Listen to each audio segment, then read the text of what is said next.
நம்ம வீட்டு 2 குழந்தைங்களுக்கு மொட்டை அடிச்சு காது குத்துறதுனால விடிய விடிய எனக்கு தூக்கமே இல்லைங்க. என்னோட அம்மா பெரியம்மா என்னோட ரிலேட்டிவ்ஸ் எல்லாருமே நைட்டே வந்துட்டாங்க. நாங்க விடிய காலத்துல 2 மணிக்கே எந்திரிச்சு நாங்க எல்லாருமே வரிசையா குளிச்சு சூப்பரா ரெடி ஆகி நாங்க வண்டியில ஏறிட்டோங்க. வண்டி முன்னாடி போக போக நானும் என் ஹஸ்பண்ட் குழந்தைங்க எல்லாருமே பைக்லயே போயிட்டாங்க. நாங்க போய் கொஞ்ச நேரத்திலேயே எங்க அண்ணா அண்ணி எல்லாருமே வந்துட்டாங்க. என்னோட குட்டி தங்கம் அழகா சமத்தா எந்த ஒரு ரவுடி பண்ணாம மொட்டை அடிச்சுக்கிட்டாங்க. மொட்டை அடிச்சதுக்கு அப்புறம் 2 குழந்தைங்களுக்கு சூப்பரான காஸ்டியூம்ல அழகா ரெடி பண்ணி சாமிக்கு தேவையான எல்லா பொருளுமே அரேஞ்ச் பண்ணி வச்சுட்டு பொங்க வைக்கவும் ஸ்டார்ட் பண்ணியாச்சுங்க. எந்த ஒரு நல்ல காரியம் எடுக்கிறப்ப முத விநாயகரை சாமி கும்பிடணும்னு சொல்லுவாங்க. அதே மாதிரியே விநாயகருக்கு ஒரு சின்னதா ஒரு சூப்பரான ஒரு பூஜையை போட்டு சாமிக்கு நேரா தேங்காய் பழம் உடைச்சி பூஜையை போட ஆரம்பிச்சுட்டாங்க. குடும்பமா எல்லாருமே சேர்ந்து சாமி கும்பிட்டு முடிச்சதுக்கு அப்புறம் காது குத்து ஃபங்க்ஷனுக்கு எல்லாம் சீர்தட்டுக்கு எல்லாமே எங்க அக்கா சூப்பரா ரெடி பண்ண ஆரம்பிச்சிட்டாங்க. என் பாப்பாக்கு காது குத்துறப்ப எனக்கு மனசே வலி எடுத்துக்கிச்சுங்க. அவ ஒரு நிமிஷம் கத்துன உடனே எனக்கு ஐயோ பிள்ளைக்கு ரொம்ப வலிக்குதான்னு ரொம்பவே பயந்துட்டேன். அதுக்கப்புறம் அவன் நார்மலா அம்மா எனக்கு தோடு அழகா இருக்குதாமா என்கிட்டயே வந்து கேட்கறப்ப எனக்கு மனசு அவ்வளவு சந்தோஷமா இருந்துச்சுங்க. எனக்கு கல்யாணமாயி 6 வருஷம் ஆகுதுங்க. 6 வருஷம் கழிச்சு இன்னைக்கு தாங்க நாங்க ஒட்டுமொத்த குடும்பமும் ஒன்னா சேர்ந்து இந்த ஃபங்க்ஷன் தாங்க நாங்க சிறப்பா நடத்தி முடிச்சிருக்கோம். சின்ன வயசுல இருக்கப்பே சரி கல்யாணம் ஆனதுக்கு அப்புறமும் சரி ஏதாவது ஒரு சின்ன சின்ன ஃபங்க்ஷன்னாலும் ஏதாவது ஒரு மனஸ்தாபம் சண்டைன்னு இருந்தே தாங்க இருக்கும். ஆனா இந்த ஃபங்க்ஷன்ல எல்லாருமே ஒட்டுமொத்த குடும்பமும் ஒன்னா சேர்ந்து சந்தோஷமா இருந்தாங்க. அதுவும் முதல் முறையா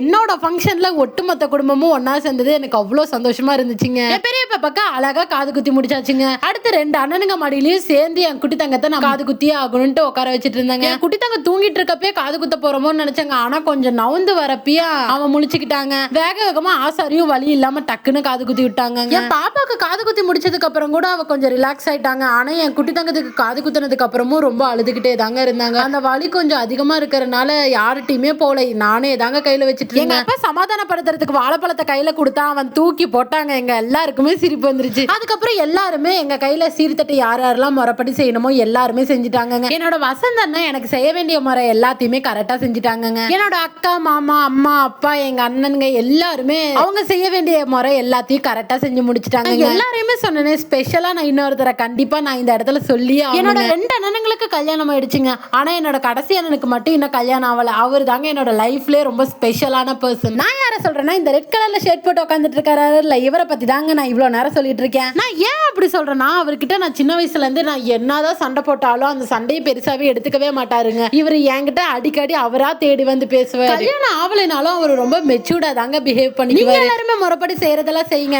நான் கல்யாணம் ஆனாலும் ஆகலனாலும் என் தங்கச்சிக்கு நான் ஒரு கெடாவே நான் வாங்கி தருவேன்ட்டு அவரு கையால சூப்பரா ஒரு கெடா வாங்கிட்டு வந்து கொடுத்தாருங்க. எங்களோட விசேஷம் சிறப்பாவே நடந்து முடிஞ்சிருச்சுங்க. நாங்க சின்ன வயசுல இருந்து நாங்க 5 பேரும் ஒன்னா சேர்ந்த மாதிரி ஒரு போட்டோ கூட எடுத்தது கிடையாதுங்க. இந்த விசேஷத்துல நாங்க 5 பேருமே ஒன்னா நின்று ஒரு போட்டோ எடுத்துட்டாங்க. என்னோட கடைசி அண்ணன் சொன்னனால தாங்க நாங்க 5 பேருமே ஒன்னா சேர்ந்து போட்டோவே எடுத்தோம். அவர் சொல்லலைன்னா நாங்க எடுத்திருக்க கூட மாட்டோம். நாங்க எல்லாருமே குடும்பமா சேர்ந்து ஒரு சூப்பரான கெடா விருந்துல செம்மையா சாப்பிட்டு முடிச்சிட்டோங்க. நீங்களும் இந்த மாதிரி எப்பெல்லாம் உங்க ஃபேமிலியோட எல்லாருமே சந்தோஷமா இருந்த நாட்கள்லாம் நீங்க கமெண்ட்ல கண்டிப்பா சொல்லுங்க. இந்த வீடியோக்கு லைக் அண்ட் சப்ஸ்கிரைப் பண்ணிருங்க. Bye bye.